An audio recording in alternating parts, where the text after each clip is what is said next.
Page number అండి 222, page number 222, కొత్త నిబంధన గ్రంథము, యోహాను రాసిన మొదటి పత్రిక 3వ అధ్యాయము 12వ వచనాన్ని మన వాక్య ధ్యాన నిమిత్తము చదువుకుందామండి. ఆ తదుపరి ధ్యానం చేద్దాం. మనము కయీను వంటి వారమై ఉండరాదు. మనము కయీను వంటి వారమై ఉండరాదు. దేవుడు మన వినికిడిలో ఈ లేఖన భాగం దీవించి మన అందరికీ కూడా అర్థమయ్యే రీతిలో దేవదేవుడు లేఖనాలను మనకు పంచిపెట్టును గాక. ప్రేమైన వలన మనం గమనిస్తున్నాం, కయీను 3 అక్షరాల పేరు. ఆ వ్యక్తి యొక్క జీవితాన్ని మనం గమనిస్తే క్షుణ్ణంగా ఎందుకు కయీను వంటి వారమై మనం ఉండరాదో మనకు అర్థమవుతుంది. ఇంతకు కయీను అంటే ఆ పేరుకు అర్థము సంపాదన. కయీను అంటే ఆ పేరుకు సంపాదన.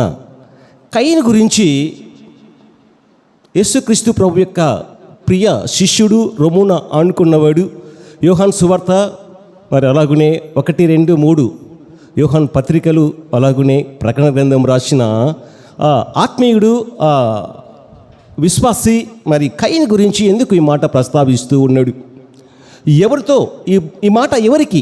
ఇంతకు ఎవరికి మాట? మనం కయీను వంటి వారమై ఉండరాదన్న మాట ఎవరికి?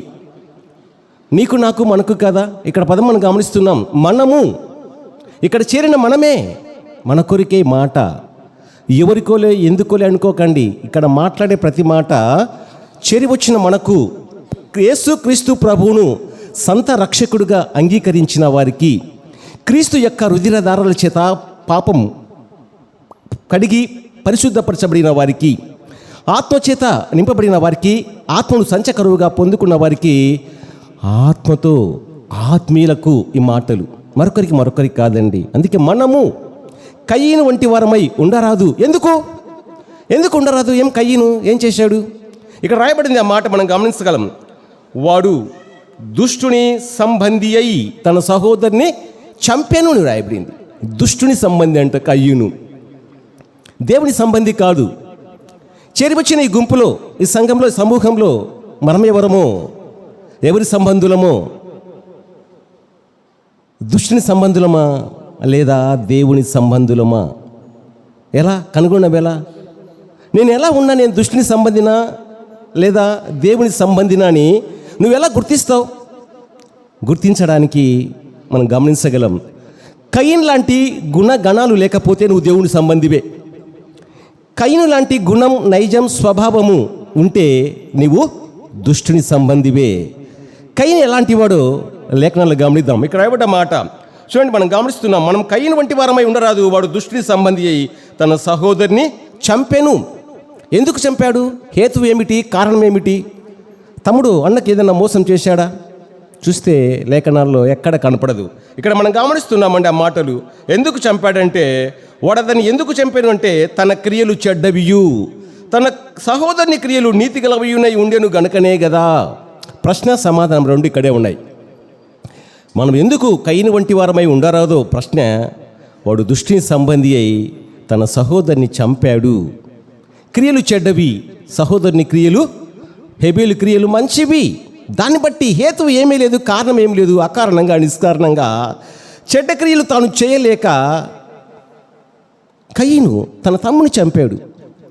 ఇంతకు కయీను ఎవరని మనం గమనిస్తే ఆదికాండం 4వ అధ్యాయంలో మనం గమనించగలం. అక్కడ మొత్తం ఆదాము తన భార్య అయిన హవ్వను కూడినప్పుడు ఆమె గర్భవతి అయి ఒక కుమారుని కనెను. మరి యెహోవా దయ వలన నేను ఒక మనుషుని సంపాదించుకున్నాను అంటది ఆమె. ఎవరి దయ వలన? దేవుని దయ వలన. ఎప్పుడైనా నేను ఆ మాట అన్నామా? దేవుని దయ వలన నాకు దేవుడు సంతానాన్ని ఇచ్చాడు, నాకు అది ఇచ్చాడు, ఇది ఇచ్చాడని ఎప్పుడైనా మన నోట ఆ మాట ఎప్పుడైనా వచ్చిందా? ప్రియమైన వాళ్ళని ఆలోచించండి. రావాలి. ఏది ఇచ్చినా ప్రభు దయ, ప్రభు కనికరం, కృప, అంతే. ఈరోజు నేను అది సంపాదించిన, ఇది సంపాదించిన అంటే ఏది సంపాదిస్తావు నువ్వు? ప్రభు యొక్క దయ లేకపోతే, ప్రభు యొక్క కనికరం లేకపోతే, ప్రభు కృప లేకపోతే ఏమి సంపాదించలేవు. నిజంగా అక్కడ మనం గమనించగలం. ఆ 4వ అధ్యాయం ఆదికాండంలో మనం కయ్యను వంటి వారమై ఉండరాదు అంటే ఎందుకు అక్కడ ఇంకా చక్కగా వివరణగా రాయబడింది. ఆ 4వ అధ్యాయం మరి 1వ వచనం నుంచి మరి ఆదాము హవ్వ యొక్క ప్రస్తావన, వారి దాంపత్య జీవితంలో మరి మొదటి కుమారుడు కయ్యను, 2వ కుమారుడు హేబేలు మొత్తం గమనించగలము. 17వ వచనంలో ఉన్న సారాంశము ఈ రీతిగా ఉందండి, ఈ రీతిగా ఉంది. మరి కయ్యను పొలమును సేద్యపరచువాడు, వ్యవసాయదారుడు. కయ్యను యొక్క వృత్తి ఏంటండి? సేద్యపరచుట, భూమిని సేద్యపరచుట. హేబేలు గొర్రెల కాపరి అని వ్రాయబడింది. చూడండి, ఒక్క మాట మనం బాగా గమనిస్తే ఆదాము హవ్వకు ఎంతమంది అండి పిల్లలు? ఆదాము హవ్వకు ఎంతమంది పిల్లలు? అమ్మా ఎవరో గట్టిగా గట్టిగా చెప్పండి. కరెక్ట్, రజనమ్మ చెప్తుంది సహోదరిమణి. నిజమేనండి. ఎక్కడుంది ఆ మాట? మనం అంటాం, ఏం చెప్తాం? ముగ్గురు అంటాం, కయ్యను, హేబేలు, సేతు అంటాం. కాదు కాదు కాదు. మన ఆదికాండము 5వ అధ్యాయంలో మనం గమనించగలం. ఆదాము వంశావళి గ్రంథం ఇదే అని రాయబడింది. ఆదాము ఇన్ని సంవత్సరాలు బతికి కుమారులను కుమార్తెలను కనెను రాయబడింది. కుమారుల యొక్క ప్రస్తావన రాయబడింది, కుమార్తెల యొక్క ప్రస్తావన రాయబడలేదు. కానీ ఆదాముకు కుమారులు ఉన్నారు, కుమార్తెలు ఉన్నారు. మరి ఆదాము మట్టితో చేయబడ్డాడు. ఆదాము యొక్క పక్కటెంకతో హవ్వ నిర్మించబడింది. ఈ ఇద్దరికి దేవుడు ఏదైనా తోటలో వివాహం జరిగించాడు. ఎందుకు? అన్ని విషయంలో మనం గమనించగలం. ఆ మాట ఎక్కడుంది? హెబ్రీ పత్రికలో ఉంది, 13వ అధ్యాయం 4వ వచనం. వివాహము అన్ని విషయంలో ఘనమైనది. వివాహ వ్యవస్థ ఏర్పాటు చేసింది ఘనమైన దేవుడు. ఆదాము హవ్వకు ఇద్దరికి వివాహం చేసింది ఆయనే వివాహం చేశాడు. నేల నుండి తీయబడ్డ ఆదాము నుంచి, పక్కటెంక నుంచి స్త్రీగా నిర్మించిన హవ్వ నుంచి ఈ ఇద్దరి కలయిక భార్యాభర్తల కలయిక ద్వారా మొట్టమొదటి మానవుడు కయ్యను. సృష్టి రహస్యము ఆనాడు జరిగింది. మొట్టమొదటి మానవుడు ఎవరంటే మనం ఆదాము అని చెప్తాం. నిజమే, అది నిజమే. ఇది కూడా కయ్యను అన్నది కూడా వాస్తవమే. వారి ఇరువురి కలయిక ద్వారా ఆదామును దేవుడు భూమి నుంచి చేశాడు. కానీ స్త్రీ పురుష కలయిక ద్వారా ఆదాము కాదు, స్త్రీ పురుష కలయిక ద్వారా హవ్వ కాదు. గమనించాలి, లేఖనాలు అర్థం చేసుకోవాలి. గమనించండి ప్రేమ, మనం గమనించగలం. ఆదాం హవ్వ యొక్క కలయిక ద్వారా జన్మించిన మొట్టమొదటి మానవుడు కయ్యను. జ్యేష్ఠుడు ఏమైపోయాడు మనం గమనించగలం. ఒక మాట అంటాడు యాకోబుకి ఎంతమంది కుమారులు? 12. ఇంకా ఒక కుమార్తె కూడా ఉంది. ఆ కుమార్తె పేరు దీనా. అలా సహోదరి మనలకు బాగా నోటెడ్ ఉంది. సంతోషం. అంత షార్ప్గా ఉండాలి. మనం లేఖనాలు విన్న తర్వాత విడిచిపెట్టే వరంగా కాకుండా మన హృదయమైన బీరువాలో ఆ లేఖనాలను భద్రపరుచుకునే వరంగా మనం ఉండాలి. అవునండి, మనకెంతో మన జీవితానికి ప్రయోజనకరమైనవి లేఖనాలు. అది మర్చిపోయినాం, ఇది మర్చిపోయినాం. ఏది మర్చిపోయినా పర్వాలేదు, లేఖనాలు మర్చిపోకూడదు. ఏది మర్చిపోయినా పర్వాలేదు, తిరిగి జ్ఞాపకం వస్తుంది. లేఖనాలు మర్చిపోకూడదు. ఎంతవరకు? మనం చనిపోయే వరకు లేఖనాలు మన హృదయమైన బీరువాలో భద్రపరుచుకోవాలి, నెమరు వేసుకుంటూ ఉండాలి. మనకు విక్షేమము, ఆశీర్వాదము, దీవెన. ఎందుకు? నీ వాక్యము నా పాదములకు దీపము. ఇంకా 119 కీర్తనలో ఒక మాట ఉంది. నా త్రోవకు వెలుగై ఉంది మరొక మాట. 119 కీర్తనలో ఒక మాట ఉంది అన్నమాట. అది కాకుండా మరొక మాట ఉందమ్మా. నీ ఎదుట నేను పాపం చేయకుండానట్లు. ఇంకా నా హృదయంలో నీ వాక్యం ఉంచుకొని ఉన్నాను. నిజంగా అండి, వాక్యం ఉంచుకుంటే మనము పాపం చేయడానికి, మన జీవితంలో పాపానికి చోటు ఉండదండి. అందుకే 119 కీర్తనలో ఆ మాట ఉంది అన్నమాట. మనం గమనించగలం ఆ మాటలన్నీ కూడా మనం గమనిస్తున్నాం. కయ్యను యొక్క జీవితాన్ని గమనిస్తే మరి మొట్టమొదటి మానవుడు కయ్యను. కానీ దేవునికి అర్పణ తీసుకుని పోయాడు కయ్యను. అలాగనే హేబేలు కూడా అర్పణ తీసుకుని పోయాడు. కానీ దేవుడు ఏం చూస్తాడండి? ఎవరైనా చెప్పాలి? హృదయాన్ని. మనుషులు పేరు పడి లక్ష్య పెట్టుదురు, కానీ దేవుడు హృదయాలను లక్ష్య పెడతాడు. గమనించాలి. ఈ మాట ఎవరు చెప్తారంటే సమూయేలు గ్రంథంలో రాయబడింది. ప్రవక్త సమూయేలు ఎవరితో చెప్తాడు? సౌలు రాజుతో చెప్తాడు. సౌలు రాజు, మొట్టమొదటి ఇశ్రాయేల్ రాజు సౌలు. కీసు కుమారుడైన సౌలు భాగ్యవంతుడు అన్నమాట. గార్ధములు కాసేవాడు సౌలు. ఆ మాటలన్నీ కూడా మొదటి సమూయేలు గ్రంథంలో మనం చదువుకుంటూ పోతే ఆ మాటలన్నీ కూడా రాయబడి ఉన్నాయి. చూడండి, మనం గమనిస్తున్నాం లేఖనాలు మనం గమనిస్తే కయ్యను యొక్క అర్పణను దేవుడు లక్ష్య పెట్టలేదు, హేబేలు యొక్క అర్పణ లక్ష్య పెట్టాడు. దేవుడు ఏం చూశాడంటే అర్పణ చూడలేదు. ఆ అర్పణ తెచ్చిన వ్యక్తి యొక్క హృదయాన్ని గమనించాడు, విశ్వాసాన్ని గమనించాడు, ఆత్మీయతను గమనించాడు. అంతేకాని వ్యక్తిని చూడు. దేవుడు ఎప్పుడు పేరు రూపాయలు లక్ష్య పెట్టాడు. చూడండి, మనమే పేరు రూపాయలు లక్ష్య పెడతాం. పేరూపం కాదండి, అంతరంగం చూస్తాడు దేవుడు. హృదయమును అంతీంద్రియమును పరిశోధించు దేవుడు యెహోవా, మన దేవుడైన యెహోవా. మనమైతే మనం గమనించలేం, కానీ అంతీంద్రియం హృదయాలు మనకు తెలియదు. ఎవరి హృదయం ఎలా ఉందో కూడా ఎవరికి తెలియదు, ఒక దేవునికి తప్ప, ఆ వ్యక్తికి తప్ప. తను ఎట్టుబడో తనకు తెలుసు, మనం ఎలాంటి వారమో దేవునికి తెలుసు. కానీ మీ గురించి నాకు తెలియదు, నా గురించి మీకు తెలియదు. నా మనసు, నా అంతరంగం, నా విశ్వాసం, నా భక్తి మీకు తెలియదు. మీ విశ్వాసం, మీ అంతరంగము, మీ నైజము, మీ స్వభావము నాకు కూడా తెలియదు. మాటలదేముందండి, ఎన్నైనా మాట్లాడవచ్చు. అరిచేతిలోనే వైకుంఠం చూపించే మాటలు గారెడి చేసే వాళ్ళు నేడు చాలామంది ఉన్నారు. అన్ని మాటలే కోతలకు వస్తారు మాటలు, కుప్పలు పుట్టలు మాటలు, లెక్కలేని మాటలు.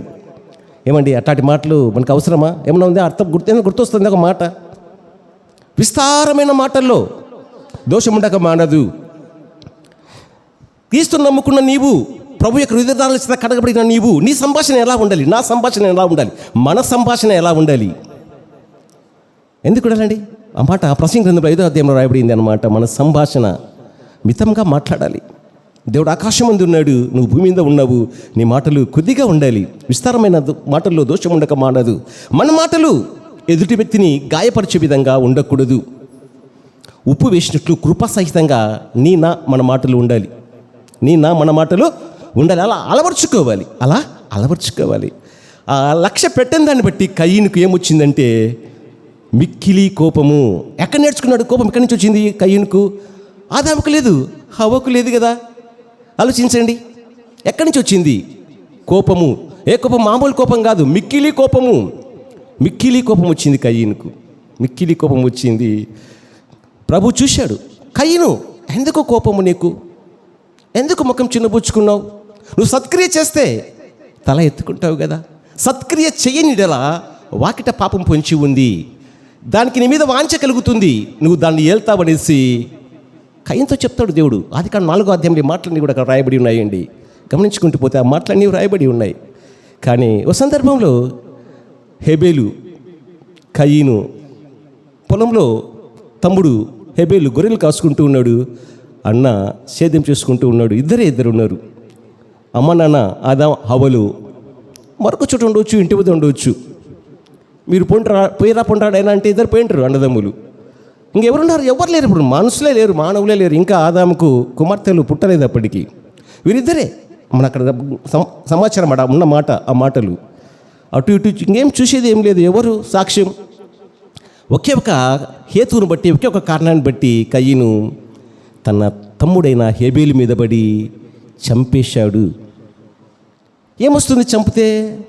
ఏమనుకున్నాడో? ఎందుకు అలాంటి ఉద్దేశం కలిగింది కయీనుకు? ఎందుకు అలాంటి దుర్బుద్ధి పుట్టింది? ఎందుకు అలాంటి అసూయ కలిగింది, ఈర్ష్య కలిగింది, పగ కలిగింది, ప్రతీకారం చేయాలనుకున్నాడు? చూడండి, ప్రేమ ఆలోచించండి. ఒక్కటే ఒక కారణం, వాడు దుష్టుడి సంబంధి. అంతే. సాతాను ప్రేరేపించాడు. సాతాను అసూయ పుట్టించాడు, ఈర్ష్య పుట్టించాడు, కోపం పుట్టించాడు, ప్రతీకారం చేయమన్నాడు, ప్రేరేపించాడు. ప్రేరేపణకు లొంగిపోయాడు. అదే దేవుని సంబంధి అయి ఉంటే ఆ ప్రేరేపణ జయించేవాడు. అందుకే అక్కడే కనపడుతుంది కయీను యొక్క విశ్వాసం, కయీను యొక్క భక్తి, కయీను యొక్క అర్పణ దేవుడు ఎప్పుడైతే లక్ష్య పెట్టలేదో, మరి కయీను అప్పుడే దుష్టుని సంబంధి. విశ్వాసం యొక్క ముసుగులో తీసుకుని వచ్చాడు అర్పణ. చూడండి, చంపిన తర్వాత దేవుడు అడిగాడు, కయీను నీ తమ్ముడు ఎక్కడా? నీ తమ్ముడైన హేబేలు ఎక్కడా? నేను ఎరగను. మొట్టమొదట బొంకిన వాడు కూడా కయీనే, పేతురు కాదు. పేతురు 3 సార్లు బొంకాడు, యేసుప్రభు నేను ఎరగనని. కయీను, దేవుడు అడిగితే కయీను ఒక మాట అంటున్నాడు, నేను ఎరగను. నా తమ్మునికి ఏమన్నా నేను కావలివాడనా? నన్ను అడుగుతున్నావు దేవా? చూడండి ఎంతటి అహంకారంగా మాట్లాడుతున్నాడు. అపవాది సంబంధి కాబట్టి ఆ రీతిగా అటువంటి మాటలు నోట వచ్చాయి. ఒక మాట ఏందండి, హృదయం నిండిన దాన్ని బట్టి నోరు మాట్లాడుతుందండి. నీ హృదయం దేంతో నిండి ఉంటుందో దాన్ని బట్టి నీ హృదయంలో నుంచి నీ నోట మాట వస్తుంది. గమనించాలి, మాటలన్నీ కూడా మనం దేనితో నింపబడి ఉన్నామో, మన హృదయం దేనితో నింపబడి ఉందో మన మాటలు కూడా అలా మన నోట నుండి వస్తాయి. మనం గమనిస్తున్నాం. ఆ రీతిగా తర్వాత దేవుడు ఉన్న వాస్తవాన్ని చెప్పేస్తాడు. నీవు నీ తమ్ముడు చంపావు, మరి నీ తమ్ముని చంపిన దాన్ని బట్టి నీవు దిశ మరవే తిరుగుతావని శపించాడు కయీన్ను. నువ్వు భూమిని సేద్యపరిస్థితి సారం ఏదో నీకు నిస్సారంగా మారిపోతుంది. ఆ మాటలన్నీ వ్రాయబడి ఉన్నాయి. మొట్టమొదటి బొంకిన కయీను, మొట్టమొదటి నరహంతకుడు కయీను, మొట్టమొదటి మానవుడు కయీను. ఆదాము అంటాం, ఆదాము వాస్తవమే, ఇది కూడా వాస్తవమే. ఆదామును నేల నుండి చేశాడు. ఆడ మొగ కలియిక ద్వారా జన్మించిన మొట్టమొదటి కయీను ఏమైపోయాడు? ఒక మాట అంటాడండి, ఆదికాండం 49వ అధ్యాయము. యాకోబుకు 12 మంది కుమారులు, తన కుమారులు 12 మందిని పిలిచి ఒక మాట అంటాడు. 49వ అధ్యాయము 1-2 వచనాల్లో రాయబడింది. అక్కడ మనం గమనిస్తే, రూబేను, నువ్వు నా పెద్ద కుమారుడువు, నా శక్తియు నా బలం యొక్క ప్రథమ ఫలమును, ఔన్నతిశయమును బలాతిశయమును నువ్వే. నీవు నీళ్ళ వలె చంచలుడవై అతిశయించకుందువు కాక. నీ తండ్రి మంచం మీదకి ఎక్కితివి, నీ తండ్రి మంచమును అపవిత్రపరిచితివి. తండ్రి యొక్క ఉపత్యంతో శయనించిన వాడు రూబేను జ్యేష్ఠత్వాన్ని కోల్పోయాడు.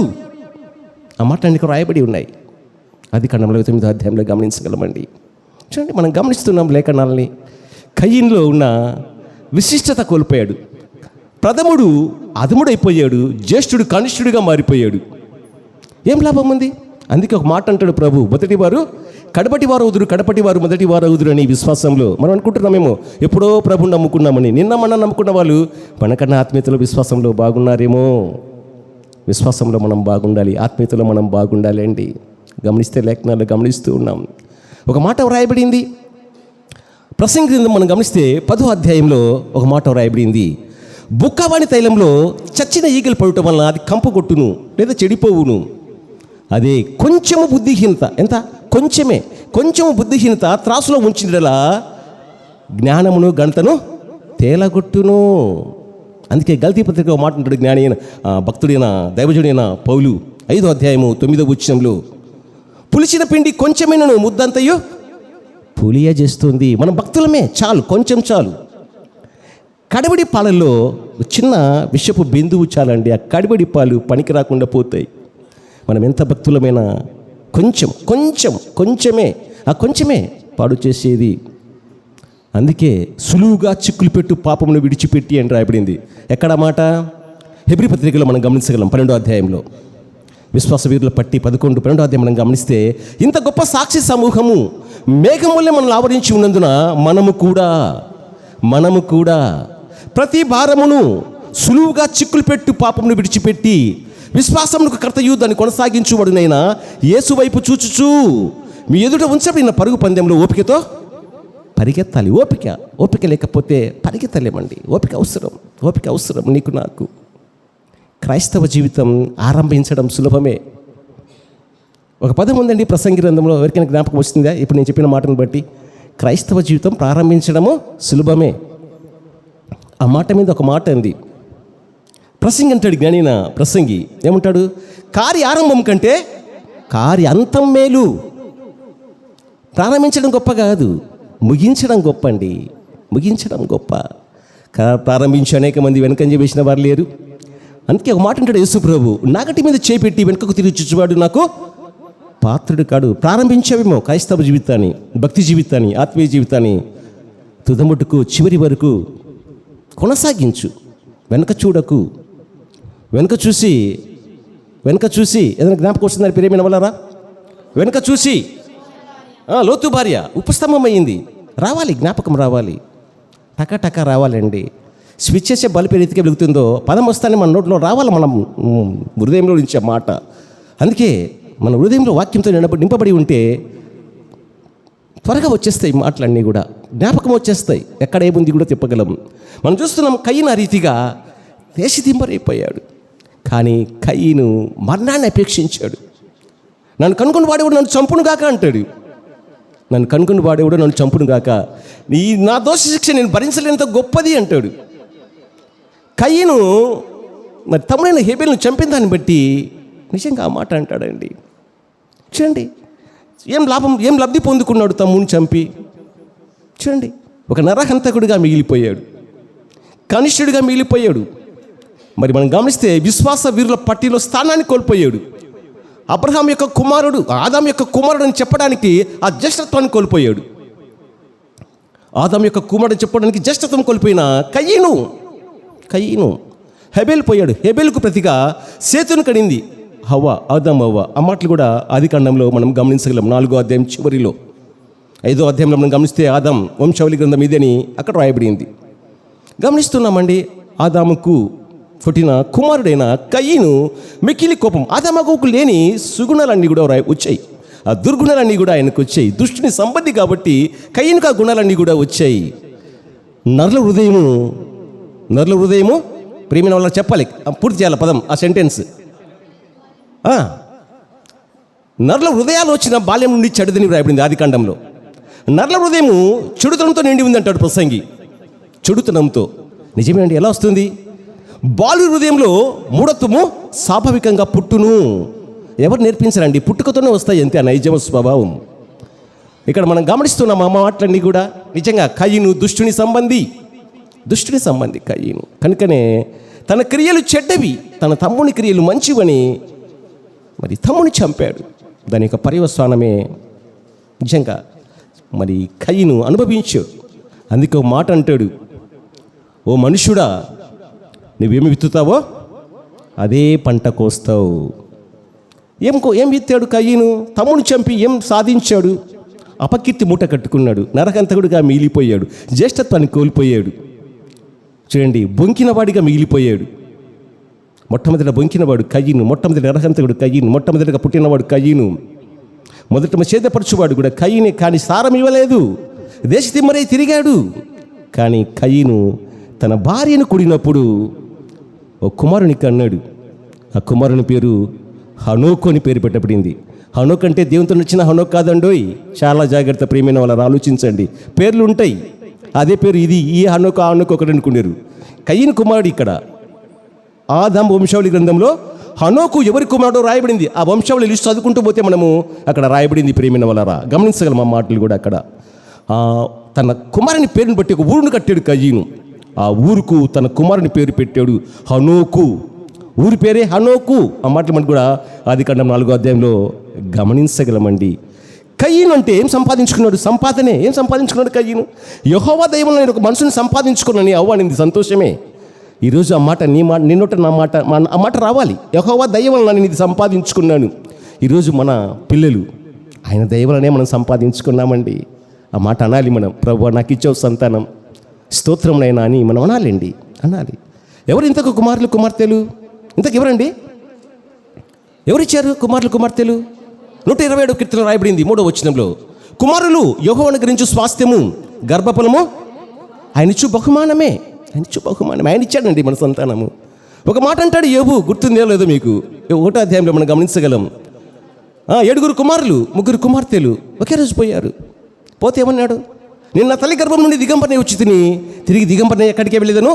యెహోవా ఇచ్చాడు, యెహోవా తీసుకొని పోయాడు. ఆయన నామానికి స్తుతి కలుగును గాక. సడగలా గొనగలా నాలుకతో పాపం చేయలేదు యోబు కూడా. చూడండి, ఈరోజు మన పిల్లలు దేవుడిచ్చిన స్వాస్థ్యము ఆయన కొరకు పెంచాలి. కయీను అంటే సంపాదన. హవ్వ మాట అనేది యెహోవా దయ వలన నేను ఒక మనుషుని సంపాదించుకున్నాను అంటుంది హవ్వ. మనం గమనిస్తే కొందరు సంపాదించుకోవాలనుకున్న వారు పరిశుద్ధ గ్రంథంలో ఉన్నారు. అందరికీ అది కొందరు గమనించగలం. 11వ అధ్యాయం ఆదికాండంలో మనం గమనిస్తే చదువుకుందాం ఒక్కసారి. మాటలు చక్కగా ఉన్నాయి. ఆదికాండం 11వ అధ్యాయం చదువుకుందామండి. ఆదికాండం 11వ అధ్యాయంలో ఆనాడున్న మనుషుల భాష ఒక్కటే, వేరే భాష లేదు. ఒకే ఒక భాష, ఒకే ఒక పలుకు. ఆ మాటలన్నీ కూడా రాయబడి ఉన్నాయి. 11వ అధ్యాయం ఆదికాండము 11వ అధ్యాయంలో చదువుకుందామండి. Page number 8. భూమి ఎంతటా ఒక భాషయు ఒక పలుకును ఉండెను. వారు తూర్పున ప్రయాణమైపోవచ్చుండగా సినారు దేశం ముందు ఒక మైదానము వారికి కనబడేను. షీనారు ఏదైనా గుర్తొస్తుందండి? షీనారు వస్త్రము ఉంది కదండి. షీనారు వస్త్రము, ఆకాను దొంగిలించిన వస్త్రంలో షీనారు అనే వస్త్రం కనబడుతుంది, మనం గమనించగలం. ఇక్కడ షీనారు ఒక దేశం ముందొక మైదానం వారికి కనబడెను. అక్కడ వారు నివసించి మనము ఇటుకలు చేసి బాగుగా కాల్చుదము రండి అని ఒకరితోనొకడు మాట్లాడుకొనిరి. రాళ్లకు ప్రతిగా ఇటుకలను, అడుచులకు ప్రతిగా మట్టికీలను వారికి ఉండెను. మరియు వారు మనం భూమి ఎంతటా చెదిరిపోకుండా ఒక పట్టణమును ఆకాశమునంటూ శిఖరమును గల ఒక గోపురమును కట్టుకొని పేరు సంపాదించుకుందాము రండి అని మాట్లాడుకునగా, పేరు సంపాదించుకునే గుంపు. ఇక్కడ దేవుడు అందరినీ తరిమాడు, తారుమారు చేశాడు. బాబేలు గోపురం అని దానికి పేరు. బాబేలు గోపురం అంటే తారుమారు. ఇదిగో వీరంతా ఏకమైపోయారు, ఇంక వీరు తలపెట్టిన ప్రతి పని సఫలమైపోతుందని దేవుడే దిగి వచ్చాడు. ఆ మాటలను కూడా కింద వ్రాయబడి ఉంది. ఈరోజు ఇన్ని భాషలు మనం చూస్తున్నాం. ప్రపంచంలో అనేకమైన భాషలు. దేవుడే అన్నాడు, వారిని చెదరగొట్టకపోతే ప్రపంచం నలుమూలలా వెళ్ళేవారు కాదు. ఎందుకు దేవుడు వీరిని చెదరగొట్టాడు? ఎవరైనా చెప్పగలరా కారణం? ఒక మాట ఏందండి, దేవుడు ఆదాముతో చెప్తాడు అన్నమాట. ఆదికాండము 1వ అధ్యాయము 28వ వచనంలో దేవుడైన యెహోవా ఆదామును బ్లెస్సింగ్ చేస్తాడు, ఆశీర్వదిస్తాడు. మీరు ఫలించి అభివృద్ధి పొంది విస్తరించి భూమిని నిండించమంటాడు. ఇది ఆశీర్వాదం అన్నమాట. భూమి ఎంత ఈరోజు చెదిరిపోయి అనేకమైన భాషలు, అనేకమైన దేశాలు, అనేకమైన తెగలు, అనేకమైన కులాలు, మతాలు ఎన్నో ఉన్నాయి. కయీనుకు మిక్కిలి కోపం వచ్చిందండి. కోపం ద్వారా ఏం సాధించలేకపోయాడు. ఏదైనా గుర్తొస్తుంది ఒక పదం పరిశుద్ధ గ్రంథంలో? పరిశుద్ధ గ్రంథంలో ఒక పదం ఉంది కోపం మీద. అనేకమైన పదాలు ఉన్నాయి. ఒక శ్రేష్టమైన పదం ఉంది. ఆ పదం కూడా హెబ్రీ పత్రిక విశ్వాస వీరుల పట్టిలో ఉంది అన్నమాట. నరుని కోపము దేవుని నీతిని నెరవేర్చదండి.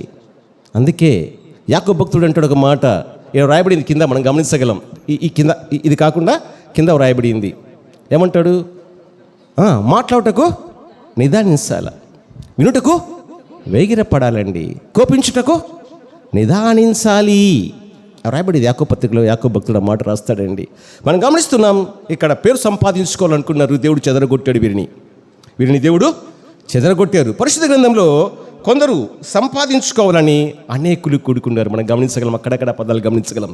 హోషేయ గ్రంథంలో 6వ అధ్యాయం 3వ వచనంలో ఓ పదం రాయబడింది. అక్కడ చెప్తారా ఆ పదం? రచనమ్మ చెప్తుంది. రచనమ్మకు దేవుడు మంచి జ్ఞాపక శక్తి ఇచ్చాడు, దేవుడికి స్తోత్రం. అక్కడ ఏం రాయబడిందంటే, యెహోవాను గురించిన జ్ఞానం సంపాదించుకుందాము రండి. 6వ అధ్యాయం 3వ వచనం హోషేయ గ్రంథంలో 6వ అధ్యాయం 3వ వచనంలో యెహోవాను గురించిన జ్ఞానము సంపాదించుకుందాము రండి. ఎలా సంపాదించుకుంటాం జ్ఞానం? యెహోవాను గురించిన జ్ఞానము. ఆ కింద జవాబు రాయబడింది, యెహోవాను గురించిన జ్ఞానము సంపాదించుకుంటకు ఆయనను అనుసరించుదాము రండి. ఆయనను అనుసరించాలి, ఆయన వెంబడించాలి, ఆయన మాటకు లోబడాలి. మనకు జ్ఞానం కావాలంటే, యెహోవాను గురించిన జ్ఞానం కావాలంటే ఆయనను అనుసరించాలి. ఏంటంటే ఇంతకు జ్ఞానం అంటే? ఇంత జ్ఞానం అంటే ఏది? యోబు గ్రంథం 28వ వచనం రాయబడింది, యెహోవా యందలి భయభక్తులే జ్ఞానము, దుష్టత్వం విడుచుటయే వివేకముని రాయబడింది. అక్కడ రాయబడ్డ మాట యోబు గ్రంథంలో మాట, యెహోవా యందలి భయభక్తులే జ్ఞానము, దుష్టత్వం విడుచుటయే వివేకము అని చూస్తున్నాం. ఇక రాయబడింది హోషేయ గ్రంథంలో 6వ అధ్యాయం 3వ వచనంలో, యెహోవాను గురించిన జ్ఞానం సంపాదించుకుందాము రండిని కొత్త నిబంధన గ్రంథంలో ఓ పదం ఉందండి. అనేక పర్యాయాలు మన ఆ లేఖనం, ఆ వాక్యము మన చెవుల్లో గింగురుగాని తిరుగుతూనే ఉంటుంది. విన్నాం ఎన్నో పర్యాయాలు. ఎవరైనా చెప్పలేరు ఆ వాక్యము, ఆ వచనం? సహోదరి మరి రజనమ్మ చెప్తుంది. అది బాగా చదివితే గుర్తుంటుందండి. మనం గమనించగలం. యాకోబు రాసిన పత్రికలో ఆ మాటలు రాయబడి ఉన్నాయి. నేడైనను రేపైనను ఒకనొక పట్టణమునికి వెళ్ళి 1 సంవత్సర కాలం ఉండి వ్యాపారం చేసి లాభము సంపాదించుకుందాము రండి అని చెప్పుకుని వారులారా. ఇక్కడ యెహోవాను గూర్చి జ్ఞానం సంపాదించుకుందాము రండి అని చెప్పుకుంటున్నారు. అక్కడ లాభం చేసి, వ్యాపారం చేసి లాభం సంపాదించుకున్నామంటున్నారు. ఏది మేలండి? వ్యాపారం చేసి లాభం సంపాదించుకుంటే మేలా, యెహోవాను గుర్చిన జ్ఞానం సంపాదించుకుంటే మేలా? ఏది మేలు? చెప్పండి మీ అభిప్రాయం. సహోదరిమణులు కావచ్చు, సహోదరులు కావచ్చు. ఏది మేలు? జ్ఞానం సంపాదించుకుంటాం మేలండి. నిజంగా ఒక భక్తుడు జ్ఞానం సంపాదించుకుంటకు ఎవరైనా గుర్తొస్తుందా అమ్మా? జ్ఞానైన సులభం కాదు తల్లి. చూద్దాం ఒక మాట. ఫిలిప్పీయులకు రాసిన పత్రికలో సమస్తం నష్టపరుచుకున్న దైవజనుడైన మరి పౌలు, చూద్దాం ఒక మాట. ఆ మాట ఫిలిప్పీయులకు రాసిన పత్రిక గమనిస్తే ఆ మాట మనం గమనించగలం. 3వ అధ్యాయం పేజీ నెంబర్ 179 అండి. 179, 180 చూడండి ప్రియమైన వాళ్ళ. 3వ అధ్యాయము మనం గమనించగలం. 7వ వచనం 180 పేజీ నెంబరు ఇక్కడ ఉంది అనమాట. అక్కడ స్టార్ట్ అయ్యి ఇక్కడ కొనసాగుతుందండి ఈ అధ్యాయము. మనం గమనిస్తే 7వ వచనంలో 180 పేజీ నెంబరు ఫిలిప్పీయులకు రాసిన పత్రికలో మనం గమనించగలం. భక్తుడు పౌలు ఈ పత్రిక ఫిలిప్పీ సంఘానికి రాస్తూ చెప్తున్నాడు తానేం సంపాదించుకున్నాడు.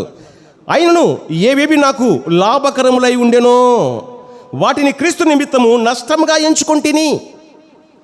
నిశ్చయముగా నా ప్రభువైన యేసుక్రీస్తుని గురించిన అతి శ్రేష్టమైన జ్ఞానము. అక్కడ చూశాం, యెహోవాను గురించిన జ్ఞానం సంపాదించుకుందాము రండి. యాకోబు పత్రికలో వ్యాపారం చేసి లాభం సంపాదించుకుందాము రండి. వినంటున్న మాట, జ్ఞానం సంపాదించుకోవాలంటున్నాడు. నిజమే అండి. అపరంజి కంటే జ్ఞానం సంపాదించుట శ్రేష్టం అంటాడు సామెతల గ్రంథంలో జ్ఞానైన సొలొమోను. అపరంజి అంటే బంగారు, లేదా దానికి మరొక పర్యాయ పదము సువర్ణము. మనం గమనించగలమని ఇక్కడ చూస్తున్నాం ఆ మాట. చూడండి, అయినను ఏవేవి నాకు లాభకరములై ఉండెనో వాటిని క్రీస్తు నిమిత్తం నష్టంగా ఎంచుకుంటుని, నిశ్చయంగా నా ప్రభువైన యేసుక్రీస్తుని గురించిన అతి శ్రేష్టమైన జ్ఞానం నిమిత్తము సమస్తము నష్టంగా ఎంచుకొనుచున్నాను. క్రీస్తును సంపాదించుకున్నాడండి. ఇప్పుడు మనమేం సంపాదించుకున్నామండి? ఇన్నాళ్ళు అయింది యేసు ప్రభువుని నమ్ముకున్నాం. మనం కూడా సంపాదించుకున్నామా క్రీస్తును? నిజంగా ఆయన సమస్తం నష్టంగా ఎంచుకొని క్రీస్తును సంపాదించుకున్నాడు. మనం ఏం నష్టపరుచుకోకుండానే క్రీస్తును సొంత రక్షకుడిగా స్వీకరించాం. ఎందుకు ఆ మాట అంటున్నాడు అంటే, ఇక్కడ రాయబడింది ఒక మాట చదువుదాం, మిగతా మాటలు చదువుదాం. 9వ వచనం, క్రీస్తును సంపాదించుకొని ధర్మశాస్త్ర మూలమైన నా నీతిని గాక. ధర్మశాస్త్రంలో కోవిదుడు అనమాట, పండితుడు, బాగా ఆపోసలు పట్టినవాడు భక్తుడు పౌలు. అంత ధర్మశాస్త్ర ప్రకారము జీవించినవాడు. దమస్కు మార్గంన యేసుక్రీస్తు ప్రభు మరి భక్తుడు పౌలును దర్శించినప్పుడు తన జీవితమే మారిపోయింది. వెలుగును చూశాడు, మిక్కిలి ప్రకాశమైన వెలుగును చూశాడు. పాపం ఒప్పుకున్నాడు, కడిగి వేసుకున్నాడు. మనోనేత్రాలు వెలిగింపబడ్డాయి, ఆత్మదీపం వెలిగింపబడింది. అప్పటి నుంచి అన్యజనానికి మరి సువార్థికుడిగా మరి లోకంలోకి బయలుదేరాడు సువార్త ప్రకటించడానికి. ఇక్కడ మనం గమనించగలం. చూడండి, ధర్మశాస్త్ర మూలంగా నా నీతిని గాక క్రీస్తునందలి విశ్వాసములైన నీతి అనగా విశ్వాసమును బట్టి దేవుడు అనుగ్రహించు నీతి గలవడనై ఆయన యందు అగుపడు నిమిత్తము ఏ విధము చేతనైనను మృతులలో నుండి నాకు పునరుత్థానము కలగవలడని. ఇది భక్తుడు పౌలు యొక్క ఆశ, అభిలాష. ఉందా ఈ ఆశ నీకు నాకు? మనకు ఉండాల్సింది ఈ ఆశనే అండి. ఈ ఆశ పునరుత్థానం కలగాలి. చనిపోయిన తర్వాత మనం తిరిగి లేవాలి. యేసు ప్రభు మృత్యుంజయుడే లేచాడు. మనం కూడా ఆయన వచ్చినప్పుడు మధ్యాకాశానికి చనిపోయిన మన సమాధుల్లో ఉన్న మనల్ని కూడా ఆయన లేపాలి. లేచినప్పుడు లేచి ఆయనతో కలిసి పరలోకంలో ఉండే భాగ్యం కావాలి. మృతులు అందరూ లేస్తారు. నమ్ముకున్న వారు లేస్తారు, నమ్ముకొనని వారు కూడా లేస్తారు. నమ్ముకున్న వారు పరలోకం వెళ్తారు, నమ్ముకొనని వారు కూడా లేచిన తర్వాత వారు పాతాళానికి వెళ్తారు, నరకానికి వెళ్తారండి. ఆ మాటలు ఉన్నాయి. అందరికీ ఉంది పునరుత్థానం. క్రైస్తవుని కోడికే కాదు, అనేనికి కూడా ఉంది పునరుత్థానం. తెలుసో తెలియదో ప్రియమైన వాళ్ళ ఆలోచించండి. ఆ మాటలు ఉన్నాయి లేఖనాలు. అందరికీ ఉన్నది. ఏదిందండి? పునరుత్థానము అందరికీ ఉంది. ఇక్కడ మనం గమనిస్తున్నాం, ఏ విధము చేత నేను మృతుల నుండి నాకు పునరుత్థానం కలగలని ఆయన మరణ విషయంలో సమాన అనుభవం గలవాడనై ఆయన పునరుత్థానము ఎరుగు నిమిత్తము ఆయన శ్రమలలో పాలివాడొకటి ఎట్టిదో ఎరుగు నిమిత్తమును సమస్తము నష్టపరుచుకొని వాటిని పెంటతో సమానంగా ఎంచుకొనుచున్నాను. ఇది దైవజనుని యొక్క, భక్తుని పౌలు యొక్క నిరీక్షణ. తనకున్న రక్షణ బట్టి తనకున్న సుప్రదమైన నిరీక్షణ ఏదంటే పునరుత్థానం కలగాలి. ఎలాగైనా సరే నేను తిరిగి లేవాలి, క్రీస్తుతో కూడా ఉండాలి అని మరి ఆశపడుతున్న భక్తుడు పౌలు. నిజమేనండి, ఇదే భక్తుడు పౌలు క్రీస్తుని సంపాదించుకొని కాపరి పత్రికలు రాస్తాడు. తిమోతి 1, 2, తీతు, ఈ 3 పత్రికలు కాపరి పత్రికలు. ఇక్కడ ఒక మాట రాస్తాడు తిమోతికి, దైవజనుడా. చూద్దాం ఒక మాట, ఆ మాట చదువుకుందాం. చక్కని మాటలండి ఆ మాటలు కూడా. అది అక్కడ మనము పదము మార్చుకొని చదువుకుందాం. మనం అనుభవించుకున్నాం ఆ పదాన్ని. 1 తిమోతి 192 పేజీ నంబర్ 6వ అధ్యాయము. తిమోతికి రాసిన మొదటి పత్రిక 6వ అధ్యాయము మనం గమనిస్తే ప్రియమైన వారు ఇక్కడ 11వ వచనం నుంచి పేజీ నెంబర్ 192 11వ వచనం చూడండి. దైవజనుడా, ఎంతటి సంబోధన, మంచి పదం. దైవజనుడా తిమోతికి రాస్తున్నాడు. ఓ దైవజనుడైన తిమోతి, నీవైతే వీటిని విసర్జించి నీతిని, భక్తిని, విశ్వాసమును, ప్రేమను, ఓర్పును, సాత్వికమును సంపాదించుకొనుటకు ప్రయాసపడుము. ఇక్కడ ఆ దైవజనుడా అన్న పదము తీసివేసి అక్కడ మనం ఒక పదం పెట్టుకొని ఈ లేఖనాన్ని మనం అనుభవించుకున్నాం. అంతకు నేను, మీ అంతకు మీరు. ఓ విశ్వాసి, నీవైతే వీటిని విసర్జించి నీతిని, భక్తిని, విశ్వాసమును, ప్రేమను, ఓర్పును, సాత్వికమును సంపాదించుకొనుటకు ప్రయాసపడుము. విశ్వాస సంబంధమైన మంచి పోరాడుము. నిత్య జీవమును చేపట్టుము.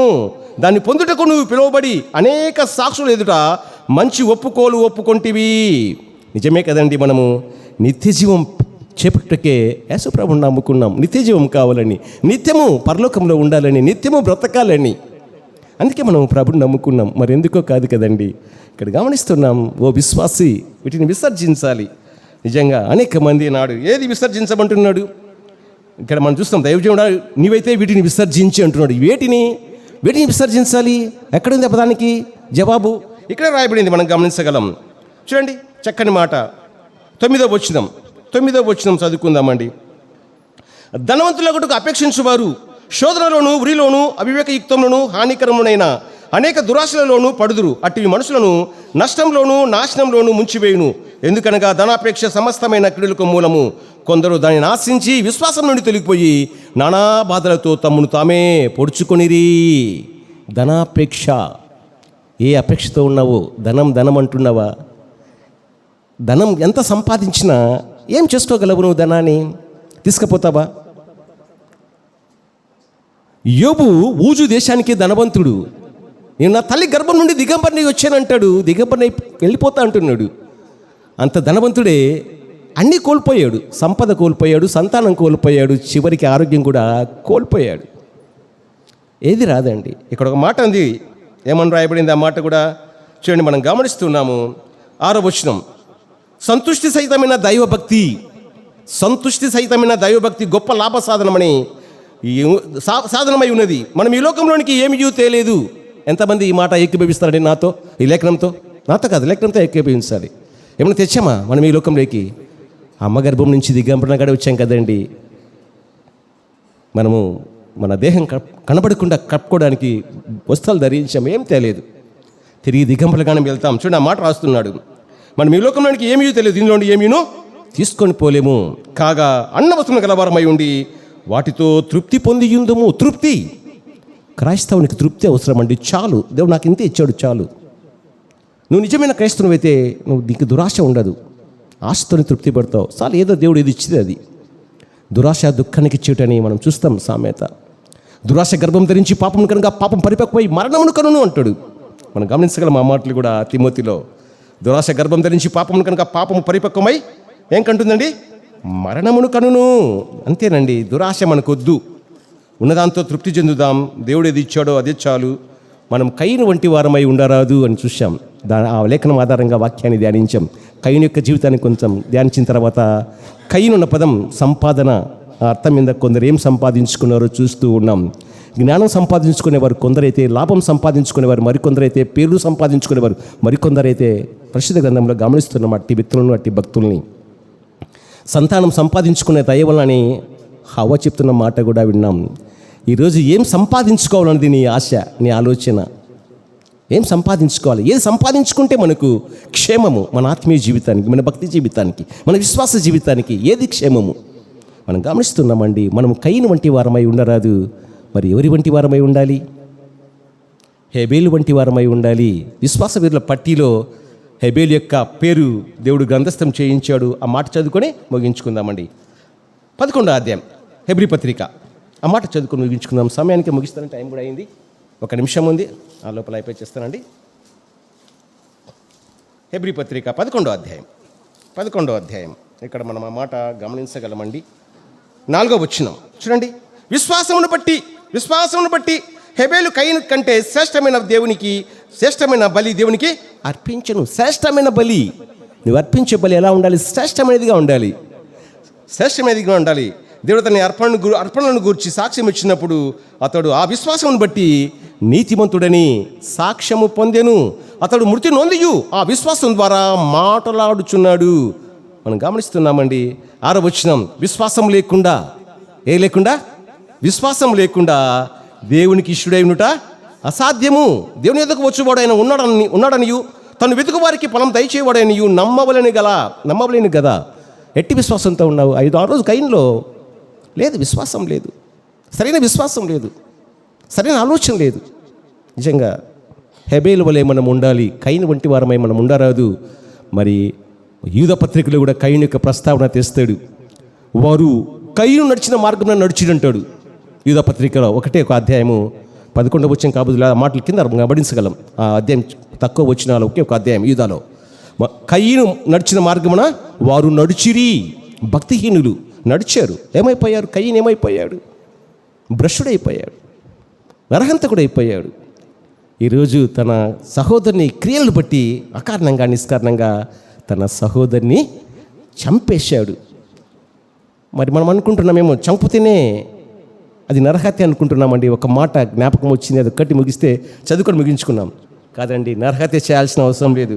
మరి మనం కూడా ఒక మాట రాయబడింది, చక్కని మాట ఇదే, యోహాను రాసిన మొదటి పత్రికలో. ఆ మాట ఒకటి చదువుకొని ముగించుకుందామండి. ఆ మాట ఒకటి చక్కని మాట అన్నమాట. ఆ మాట చూద్దామండి. ఇక్కడ చూడండి, యోహాను రాసిన మొదటి పత్రిక ఇక్కడ ఆ మాట రాయబడింది. 15వ చూడండి, 14వ వచనం నుంచి చదువుకుందామండి. మనము సహోదరులను ప్రేమించుచున్నాము కనుక మరణంలో నుండి జీవంలోనికి దాటి ఉన్నామని ఎరుగుదుము. ప్రేమ లేనివాడు మరణమందు నిలిచి ఉన్నాడు. ప్రేమ లేనివాడు ఎక్కడున్నాడంట? మరణమందు నిలిచి ఉన్నాడు. తన సహోదరుని ద్వేషించువాడు నరహంతకుడు. ఏమండి, ఈ మాట నమ్మాలా నమ్మొద్దా? ఏం చంపితే కదా హత్య. ఎందుకు ఈ మాట రాయబడింది వాళ్ళ లేఖనం? అయితే మన ఆలోచన తప్ప, లేఖనం తప్ప? మన ఆలోచనే తప్పు, మన ఆలోచనలే తప్పండి. తన సహోదరుని ద్వేషించువాడు నరహంతకుడు. ఏ నరహంతకుని ఎందుకు నిత్య జీవముందని మీరు ఎరుగుదురు. ఆయన మన నిమిత్తము తన ప్రాణం పెట్టిను గనుక దీనివలన ప్రేమ ఎట్టిదని తెలుసుకొనిచున్నాము. నిజంగా మనం సహోదరులను ద్వేషిస్తే మనం కూడా నరహంతకులమైపోతామని లేఖనం చెప్తుంది. కనుక మనము కయీను వంటి వారమై ఉండక హెబెల్ వంటి వారమై ఉందాం. మరి హెబెల్ లాంటి విశ్వాసం, హెబెల్కున్న విశ్వాసం, ఆ విశ్వాసం ద్వారా తిరిగి అతను మాట్లాడుతున్న మాట కూడా హెబ్రీ పత్రికలో 11వ అధ్యాయంలో విశ్వాస వీరుల పట్టిలో మనం గమనించామండి. అలా ఉండడానికి ప్రయత్నం చేద్దాం. భక్తి కలిగి, ఆత్మీయత కలిగి, విశ్వాసం కలిగి, మంచి మనసు కలిగి, మంచి మనస్సాక్షి కలిగి, ప్రభు కొరకు నమ్మకంగా హెబెల్ వలె జీవిద్దాం. ఆ రీతిగా జీవించడానికి త్రియేక దేవుడు నీకు నాకు మనకు అట్టి కృప దేవుడు అనుగ్రహించునుగాక.